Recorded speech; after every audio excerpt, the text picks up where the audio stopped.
आसपास के गांव के लड़के भी इकट्ठे हो गए। जिस भी चीज में भाषण देता है, एक बार शुरू हो जाता तो बंद ही नहीं होता। अब ज्योतिषी ने कहा था लड़का बड़ा हुआ, बड़ा होके एक दिन उस महान देश का वो राजा बन गया। पूरे देश में उसका नाम हो गया चौथी पास राजा। लोग उसको चौथी पास राजा कहते थे।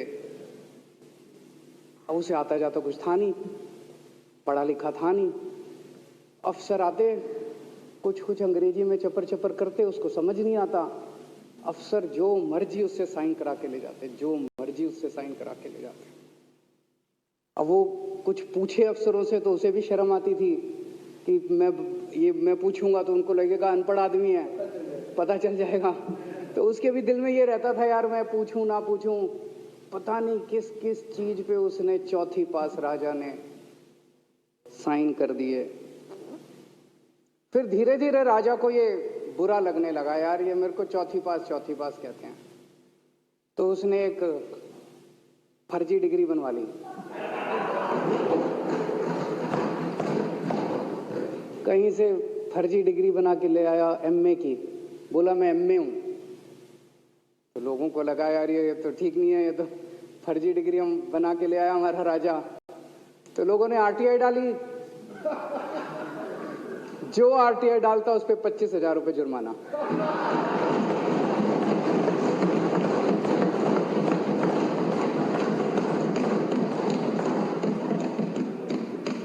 आपके नेता की बात नहीं कर रहा। आप लोग भी हंस सकते हो।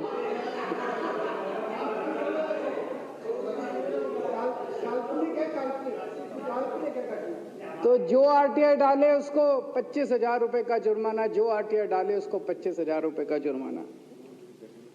एक दिन कुछ लोग गए चौथी पास राजा के पास। बोले जी एक बड़ा धांसू आइडिया लेके आए हैं। बोले बताओ। बोले जी नोटबंदी कर दो, भ्रष्टाचार खत्म हो जाएगा देश से। तो उसने कुछ पूछा, उसे कुछ समझ नहीं आया राजा को क्या कह रहे हैं क्या नहीं, पर उसे लगा यार कुछ धांसू आइडिया होगा। उसने एक दिन रात को 8 बजे टीवी चैनलों पे जाके नोटबंदी कर दी। बोला सारे नोट बंद। पूरे देश में हाहाकार मच गया, तड़प गए लोग, धंधे बंद हो गए, दुकानें बंद हो गई, लोग बेरोजगार हो गए, बुरा हाल हो गया पूरे देश। लंबी लंबी लाइनें लग गई पूरे देश के अंदर। लोगों ने जाके उसको कहा जी नोटबंदी कर दो, आतंकवाद खत्म हो जाएगा। ना आतंकवाद खत्म हुआ, ना भ्रष्टाचार खत्म हुआ, देश बर्बाद हो गया। वो महान देश जिसका वो राजा बना था, वो देश 10 साल 15 साल 20 साल पीछे चला गया उस नोटबंदी से, उस चौथी पास राजा की वजह से। एक दिन कुछ लोग गए उस राजा के पास। बोले जी खेती खूब बड़ी हो जाएगी, ये किसानों के कानून पास कर दो। अब उसको कुछ अकल नहीं थी राजा को, अनपढ़ राजा था। उसने साइन कर दिए, 3 काले कानून पास हो गए किसानों के।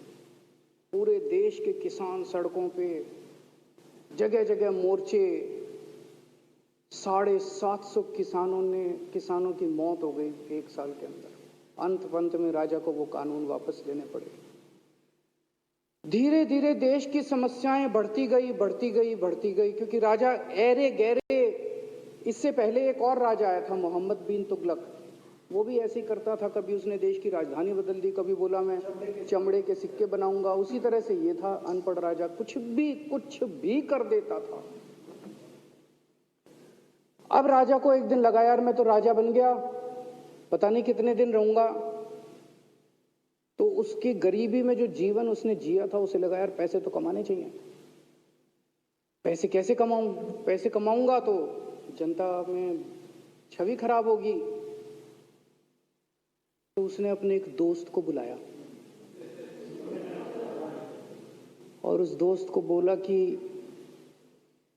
ऐसा करते हैं कि मैं तो राजा हूं, सारे सरकारी ठेके तेरे को दिलाऊंगा, सारी कंपनियां तेरे को दिलाऊंगा, सरकारी पैसा तेरे को दिलाऊंगा। नाम तेरा, पैसा मेरा। तेरे को पूरे उस पे 10% कमीशन तेरे को मिलेगा, सारा पैसा मेरा। दोस्त मान गया। दोस्त को क्या था, फ्री में पैसा मिल रहा था, दोस्त मान गया।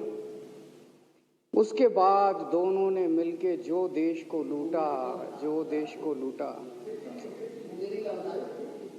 जो देश को लूटा। सबसे पहले वो दोस्त आया, बोला सर सबसे पहले बैंकों को लूटते हैं। वो बोला वो कैसे यार, बैंकों को लूटेंगे तो ये तो ठीक नहीं है।